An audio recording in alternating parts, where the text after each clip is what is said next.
Okay, hello everybody. This is Swamp Forest, or Grim Monolith, whatever.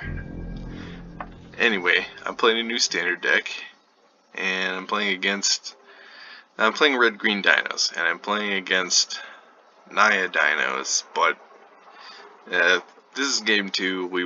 We were victorious during game 1 by a long shot. Had a turn 6 Galta with haste alongside Regisaur Alpha with a 3/3 token out and swung for lethal on turn 6. So that was a pretty good game. This turn we got sort of a couple combos. I mean, if they play a creature, what we're going to do is play Raptor Hatchling. And Wayward Swordtooth, I found out, is actually really sick. And Raptor Hatchling, I'm not a huge fan of it in general, but in this deck it seems to work out pretty well because it slows down those aggro matchups because it blocks, generates a 3/3, kind of makes them not want to attack because they think I rely really heavily on the 3/3 token. But I don't know, playing a Raptor Hatchling has almost never been bad for me.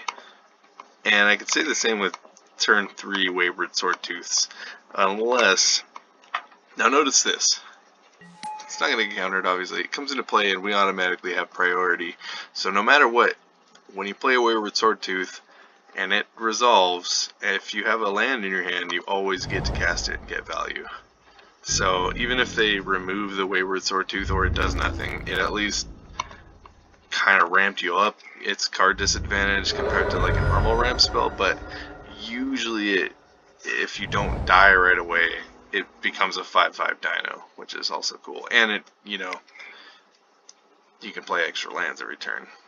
So I think Wayward Swordtooth is really sweet.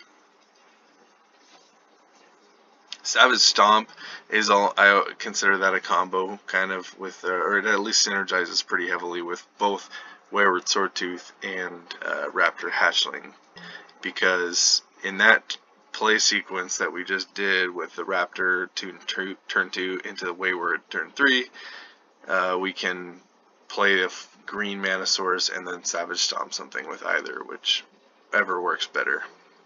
Okay, so they're gonna tutor for a dino and whatever, deal 1 damage to everything. I'm totally prepared for that. In this deck, I run 4 of that 3 mana Wrath from Amonkhet. I can never remember exactly what it's like, Scorching Suns or Burning Suns or something like that. But I run 4 of that in the main board because all of my creatures actually either don't die or gain value from taking damage. So it's kind of a nice thing to have in this deck. Okay, cool. Regisaur Alpha is fantastic. Now, do I Savage Stomp? No, I think here what we do is we'll save the stomps. I mean, hopefully, if he's got that 5 mana Wrath, then that would suck.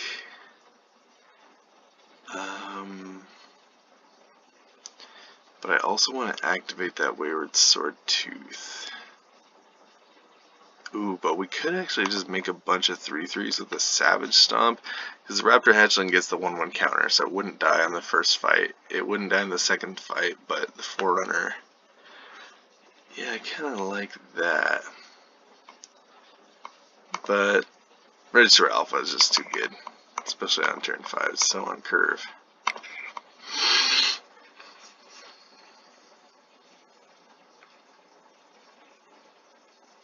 Oh, missed a forest.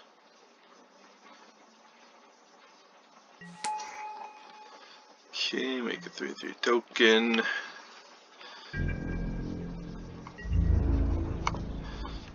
Get in for 3. So we have 2 Savage Stomps, another Swordtooth. What are we at? 1, 2, 3, 4, 5, 6, 7, 8, 9. So 1 more permanent on the battlefield gives us, unless they remove something, which they could just, well, at this point they could cast out something. Regisaur Alpha would be a bummer. Because if they don't remove anything, oh yes, then we get to just play Wayward Swordtooth and swing for $1 million. Before this new, okay, okay, so that does damage, but we still have a 3/3, so we're good. Still on schedule for the blowouts next turn. It's not really a blowout, but we're going to deal a lot of damage. Anyway, I used to run this sort of Naya's humans, dinos build, but ever since the new sets came out online, I built like tons of different dino decks trying to find out what starts. And this one started. Oh, he's going to Savage Stomp me. No! Well, that actually sucks pretty bad because now I'm off. Unless I get a. Well, no, now they don't have haste. Well, okay, that sets us back. Not giving the other 5/5 haste reduces our attacking power next turn by like 9. So, but they have one less blocker too. And they tapped out. So let's see. I think he's at 16. Let's commune with the dinos. Because we can still Savage Stomp to hell.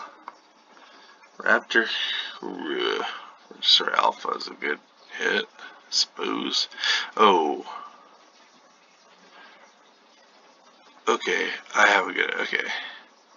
Yeah, let's get the Register Alpha. Just because, I mean, we could, yeah, here's what we do. Okay, play the Wayward Swordtooth.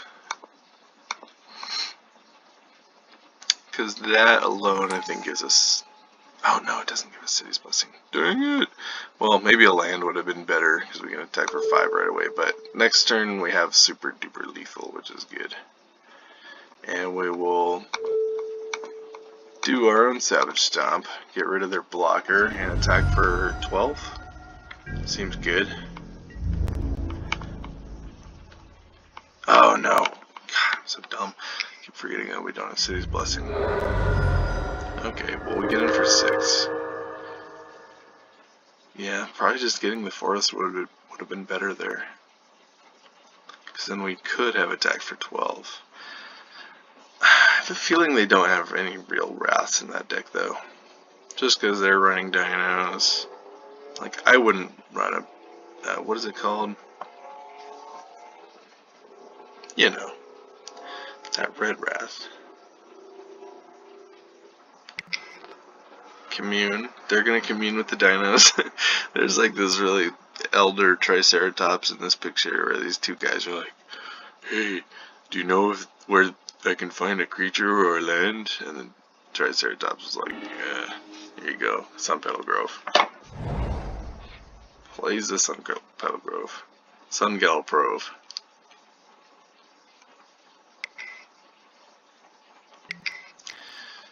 Ripjaw Raptor, okay.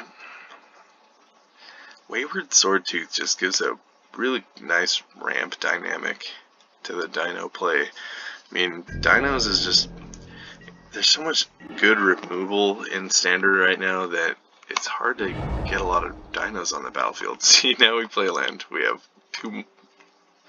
You know, all the ramp that these gave us, maybe it wasn't a lot, but now we have 11 power on the board all of a sudden. And yeah, they close it out. Okay. Alright, there's dinos.